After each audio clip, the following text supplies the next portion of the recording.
உண்மையாகவே உங்களை நேசிக்கிறவர்கள், உங்கள் மேல் அன்பு வைக்கின்றவர்கள், 1000 காரியங்கள் உங்களுக்கு விரோதமா இருந்தாலும் ஒரே ஒரு நல்ல காரியம், நல்ல குணத்தை பிடித்துக்கொண்டு உங்களோடு கூட கடைசி வரைக்கும் வாழணும், நீங்கள் அவர்களுக்கு வேணும் என்று சொல்வார்கள். ஆனால் மற்றவர்களோ சின்ன சின்ன காரியங்கள் எல்லாம் குறை சொல்லிட்டு அல்லது உங்களுடைய குறைகளை காண்பித்து உங்களை அநேக நேரங்களில் வேதனைப்படுத்துவார்கள், தேவையில்லை என்று சொல்லி உதறி தள்ளுவார்கள்.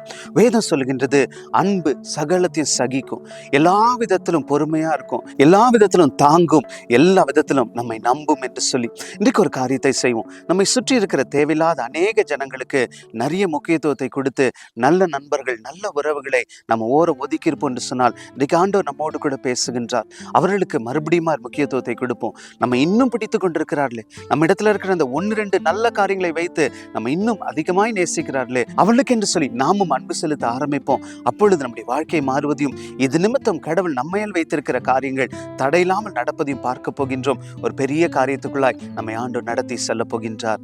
ஒரு நிமிடம் முடிந்தது. நாளை சந்திப்போம்.